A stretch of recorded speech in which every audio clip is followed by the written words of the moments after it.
अशरफी कबीला है, कासमी घराना है, कासमी घराना है कि आज भी हुकूमत के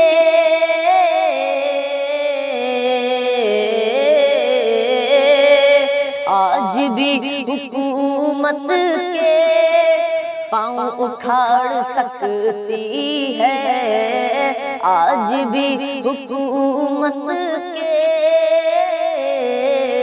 पाँव उखाड़ सकती है। फौज है नहीं लेकिन, फौज है नहीं लेकिन, फौज है नहीं लेकिन हौसला पुराना है, हौसला पुराना है।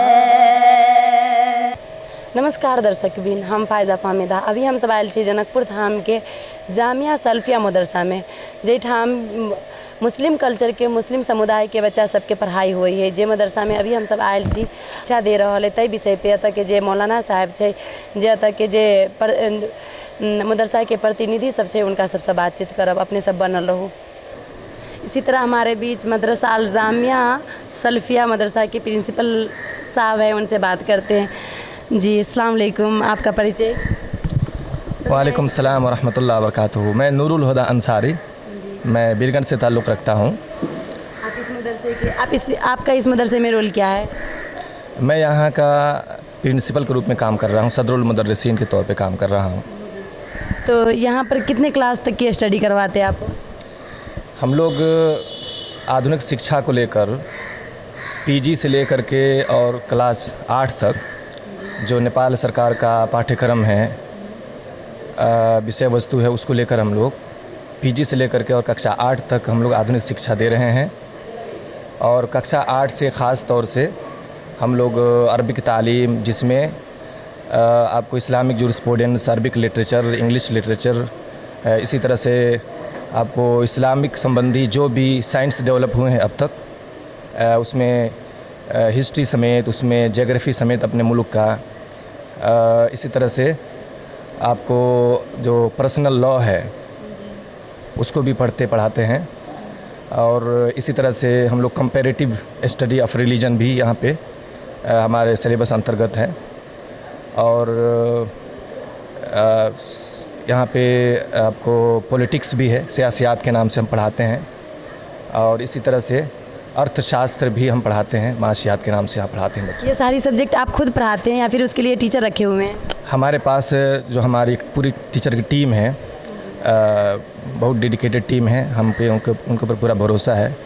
काफ़ी संवेदनशीलता से वो पढ़ाते हैं और क्वालिफाइड भी हैं। इसके लिए हमने मुख्तलिफ़ जगहों से टीचर को हायर किया हुआ है, जो काफ़ी ऑब्जेक्टिव ओरिएंटेड लोग हैं उनको, और विषय के एक्सपर्ट माहिरीन हैं, उनसे हम लोग ये खिदमत लेने की हमने कोशिश की है और लोगों को इसलिए हमने बहाल किया है। मेरे अलावा इसमें क्वालिफाइड टीचर में तकरीबन 5 आदमी हैं जो ये डिफरेंट सब्जेक्ट्स जो मैंने कहा है उसको डील करते हैं, पढ़ाते हैं। और तो इस मदरसे में कितने टीचर है पढ़ाने के लिए? अभी इस मदरसे में हमारे पास 10 स्टाफ हैं, 10 टीचर्स हैं। टीचिंग स्टाफ हमारे पास 10 हैं, और एक सर सफाई के लिए, सैनिटेशन के लिए है, और एक किचन मेस के लिए है। और ये सारे टीचर को फ़ीस कहाँ से देते हैं? बच्चों से फ़ीस लेकर के उनको सैलरी देते हैं या फिर क्या कहते हैं, सरकार की तरफ से कोई बजट आता है, कोई फंड आता है? मंथली रूप में सरकार की तरफ से इस मदरसे को कोई ताउन नहीं है, कोई अनुदान नहीं है। अलबत्ता जो इंफ्रास्ट्रक्चर संबंधित जो सेवा है सरकार जो देती है, आमतौर से जो रजिस्टर्ड इदारे हैं नेपाल सरकार के में, तो उन इदारों को सालाना कुछ न कुछ पैसे देती है। तो उन पैसों से जो भौतिक निर्माण का काम, जैसे कक्षा कोठा निर्माण करना है, इंफ्रास्ट्रक्चर में कुछ करना है, कल नल का कोई मसला है, पानी का कोई व्यवस्था है, तो ये काम जो है ना वो सरकार की तरफ से कुछ ना कुछ इसका ताउन होता है, सालाना है, जो तमाम मदरसों को होता है, इस मदरसे को भी है। लेकिन जो हमारा टीचर की तनख्वाह का मसला है तो हम लोग लोकल कलेक्शन करते हैं इसके लिए, और हमारी डेडिकेटेड टीम है पूरी इस मदरसे की जो अपने पॉकेट से भी खर्च करते हैं। इसी तरह से लोकल लेवल पर लोगों से कलेक्शन करके और वो लोग टीचर की सैलरी पेमेंट करने की कोशिश करते हैं। बाकी हमारे बच्चों को यहाँ पे हमने कुछ ना कुछ फ़ी भी बना रखा है। आमतौर से यहाँ पे मदरसों का जो विडम्बना जिसका ये हमारे मुल्क नेपाल में कि वही स्टूडेंट यहाँ पे पढ़ते हैं जो आमतौर से पीड़ित वर्ग से ताल्लुक़ रखते हैं, जो काफ़ी नीडी कास्ट से ताल्लुक़ रखते हैं, इसी तरह लोअर क्लास से ताल्लुक़ रखते हैं। तो उन बच्चों के लिए हमने कोशिश की है कि उनको फ्री में पढ़ाएं, कम से कम एजुकेशन फ़ी वगैरह फ़ी की निगरानी करें। निगरानी इसलिए करें कि मदरसे जो चलते हैं तो किसी न किसी तरह से हमारा मदरसे का जो स्टाफ है, मदरसों का जो सिस्टम है, कहीं ना कहीं हम सरकार का भी ताउन कर रहे होते हैं। आप मिसाल के तौर पे ये समझिए कि उदाहरण के तौर पे कि जिस तरह से अगर तकरीबन आपको कमो बेश 4000 के हाराहारी में नेपाल में मदरसे चल रहे हैं जो रजिस्टर्ड इदारे हैं। कोई कक्षा 5 तक है, कोई आपको स्टैंडर्ड 6 तक है, कोई आपको 8 तक भी है। 1-2 इदारे हैं जो अभी 12 तक भी हुए हैं, नेपाल सरकार में अभी हुए हैं। तो इन इदारों में आप फ़र्ज़ करें कि 4000 इदारों में अगर एक इदारे में 5 ही टीचर पढ़ा रहा है जो लोकल कम्युनिटी का है, सरकारी जागीर तो उसको नहीं है, तो गोया कि 5000 अगर हम आपको 4000 से 4 ही टीचर को लेते हैं, 16 और 20,000 टीचर होते हैं। तो 16 और 20,000 टीचर को तो यही लोकल कम्युनिटी अपना कलेक्शन के ज़रिए से और डोनेशन के ज़रिए से 20,000 लोगों को जागीर दिया हुआ है। तो इस तरह से आप गौर करें तो आर्थिक जो समस्या है, ये मदरसे आर्थिक समस्या के समाधान में भी तो योगदान अदा कर रहे हैं, जो नेपाल सरकार के ऊपर एक बहुत बड़ा बोझ हो सकता है। अभी किसी भी कंट्री दुनिया में किसी मुल्क में ये वो नहीं है, लेकिन फिर भी हम आर्थिक लेवल पर सरकार का इस नाहिए से ताउन कर रहे हैं।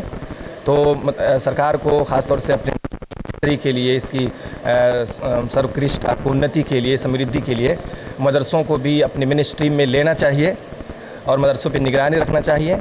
जिस तरह से इसको एजुकेशन आपको पर निगरानी रखना चाहिए, इसी तरह से यहाँ का आर्थिक व्यवस्था कहाँ है, कहाँ से पैसा आता है, समस्या का समाधान कैसे होता है, बच्चे खाते हैं या नहीं खाते हैं, पाठ्यक्रम और किताबों का बंदोबस्त यहाँ पर है कि नहीं, पुस्तकालय यहाँ पे है कि नहीं, इस तरह से यहाँ पे आपको स्टडी रूम है या नहीं, इसी तरह से रिसेप्शन यहाँ पे है कि नहीं, इसी तरह से भौतिक आपको समाज के निर्माण में हम भूमिका निभा सकते हैं। चलिए, बहुत बहुत शुक्रिया सर। अस्सलाम वालेकुम। अभी हम लोग के बीच में जुड़े हुए ये मदरसा के कुछ कमेटी मेंबर हैं, उनसे बात करते हैं। अस्सलाम वालेकुम, आपका नाम? मेरा नाम मोहम्मद मकीम। मोहम्मद मकीम जी। आपका इस मदरसे में रोल क्या है? मैं कमेटी मेंबर में से हूँ इस मदरसा का। हाँ जी। तो अभी ये जो आप यहाँ पे बच्चों के साथ बैठे हुए हैं, मुझे लगा कि शायद आप पढ़ा रहे हैं। नहीं, वो ऑफिशियली काम कुछ करना था, इसलिए मैं यहाँ पे बैठ के कर रहा था। बच्चे लोग खेल रहे थे, अभी खाना वाना खा के ऐसे खेल रहे थे। अच्छा, इस मदरसे में कितनी क्लास तक की पढ़ाई होती है? हम लोग का जो जमात वाली पढ़ाई है ना मदरसे की, तो फरागत तक की है, यानी कि 8वीं जमात तक है ना। और स्कूल का और मदरसा का जो सिलेबस हम लोग 5 क्लास तक पढ़ाते हैं वो भी है। अच्छा, मतलब मदरसा के पढ़ाई के साथ साथ यहाँ पे आधुनिकीकरण का जो स्टडी वो भी करवाते नहीं। तो मदरसे के पढ़ाई को लेकर के कहीं बाहर में नौकरी मिलता है या नहीं? सिर्फ मदरसे की पढ़ाई को लेकर के? नेपाल में तो ऐसा गवर्नमेंट के हिसाब से अभी तक तो कोई ऐसा नहीं निकाले हुआ है ना, तो उसका सर्टिफिकेट का कोई वैलिडिटी नहीं निकाले हुआ है, तो कौन सी पद पर नौकरी देगा, है ना, आलिम लोग को, है ना। तो ऐसा नहीं है कुछ फ़िलहाल। तो सरकार, नेपाल सरकार से आप क्या अपेक्षा रखे हुए हैं? अपेक्षा ये रखेंगे कि हमारे कौम में जो आलिम उलमा बनते हैं तो वो लोग का सर्टिफिकेट का भी इक्विवेलेंट हो, वो लोग का हम लोग की गवर्नमेंट के क्या इसमें जॉब वगैरह हो, है ना। तो वो लोग को भी क्या कहते हैं उर्दू तालीम भी लेने में थोड़ा और वो लोग को इंटरेस्ट बढ़ेगा, नहीं तो धीरे धीरे इंटरेस्ट घटता जा रहा है हमारे कौम में इस चीज़ का। तो ये जो कल्चरल पढ़ाई हो रहा है ना यहाँ पर, तो इसके साथ साथ आप आधुनिकीकरण की स्टडी भी रखे हुए हैं। हम लोग 2-4 साल से शुरू किए हैं, जो चाहते हैं कि हमारा ये मतलब जो धर्म संबंधी जो पढ़ाई है उसके साथ साथ आधुनिकीकरण वाला पढ़ाई सब है वो भी मतलब हम लोग का बच्चों को, हमारी कौम के बच्चा को मिले, हासिल हो। तो उससे मतलब इसीलिए रखे हुए हैं ना कि ताकि मतलब बच्चे को आधुनिकीकरण के हिसाब से भी जॉब मिले। जी जी जी जी, सोच वही है। चलिए, बहुत बहुत धन्यवाद। जी, अस्सलाम वालेकुम, आपका नाम? वालेकुम अस्सलाम वरहमतुल्लाहि वबरकातुहू। मेरा नाम उमर फ़ारूक है और मैं यहाँ पे इंग्लिश और अरबिक भाषा के लिए हूँ। इंग्लिश को ट्रांसलेट करवाते हैं अरबिक में? जी जी, उनको ग्रामर पढ़ाते हैं, लिटरेचर पढ़ाते हैं, अरबिक और इंग्लिश दोनों में। कितने क्लास के बच्चे तक को? यहाँ पे मैं 4 से लेकर के 8 तक के बच्चों को, यानी फ़जीलत यहाँ पे आखिर है तो फ़जीलत तक के बच्चों को हम पढ़ाते हैं। चलिए बहुत बहुत शुक्रिया। अस्सलाम वालेकुम, आपका नाम? वालेकुम सलाम व रहमतुल्लाहि व बरकातहू। हाफिज़ मोहम्मद वसी अख्तर, मैं ताल्लुक़ रखता हूँ मोतिहारी ज़िला से। और आप यहाँ पर कौन कौन से सब्जेक्ट पढ़ाते हैं? बस हिफ्ज़ के क्लास देते हैं और उर्दू लिखाना और पढ़ाना, बस यही देते हैं। सभी बच्चों को? नहीं, और मेरे क्लास में जितने बच्चे हैं उतने बच्चे को देता हूँ। कितने क्लास तक के बच्चे को आप पढ़ाते हैं? बस 2 से 3 घंटे हम पढ़ाते हैं क्लास में। कितने क्लास तक के बच्चे को? बस बोले हैं ना कि 5 क्लास तक होता है पढ़ाई, तो कितने क्लास तक के बच्चे को आप पढ़ाते हैं? जो 2 तक पढ़ाते हैं। 2 तक? चलिए बहुत बहुत शुक्रिया। ठीक है, अस्सलाम वालेकुम जी, आपका नाम? वालेकुम सलाम व रहमतुल्लाहि व बरकातहू। मेरा नाम मोहम्मद इसराफिल सलफ़ी है। मैं मोहतरी ज़िला से रहने वाला हूँ और आप यहाँ पर क्या करते हैं? मैं यहाँ टीचर हूँ। कितनी क्लास और क्या कौन से सब्जेक्ट पढ़ाते हैं? बच्चों को जो है नूरानी क़ायदा, अरबी वगैरह, कुरान की तालीम देता हूँ। अच्छा, कुरान पढ़ाता हूँ। मतलब स्टार्टिंग फेज़ में आप पढ़ाते हैं, जैसे पीजी से जो होता है उस तरह से? जी, पीजी बच्चे को भी पढ़ाते हैं और ऊंची जमात के भी बच्चे को, दूसरी वाले बच्चे सबको भी पढ़ाते हैं। बहुत बहुत शुक्रिया सर। ओके, ऐसे हमारे बीच ये मदरसा के जितने भी टीचर हैं उनका इंट्रो लेते हैं। जी अस्सलाम वालेकुम, आपका नाम? वालेकुम अस्सलाम व रहमतुल्लाहि व बरकातहू। मेरा नाम इश्तियाक अहमद तैमी, मैं रौतहट ज़िला से ताल्लुक़ रखता हूँ। और आप यहाँ पर कौन सी सब्जेक्ट पढ़ाते हैं? मैं यहाँ पे क्लास 5 से लेकर के ग्रेजुएशन तक अलग अलग क्लासों में अलग अलग किताबें हैं। जैसा कि ग्रेजुएशन में मैं कुरान का तर्जमा जो तफसीर है वो पढ़ाता हूँ। इसी तरह से जो फ़िक़्ह के मौजू पे किताब है वो पढ़ाता हूँ, हदीस नबवी पे जो किताबें हैं, और इसी तरह से अरबिक लिटरेचर पे जो किताबें हैं, इसी तरह से उसके जो ग्रामर ट्रांसलेशन है अरबिक लिटरेचर के, वो सारी किताबें पढ़ाता हूँ मैं। चलिए बहुत बहुत शुक्रिया। के माज में प्रस्तुत करिए अपने सब देखित रहो colours online TV Nepal. Cameraman Pal sir के साथ हम फायदा विदा लेवे चाहिए। नमस्कार।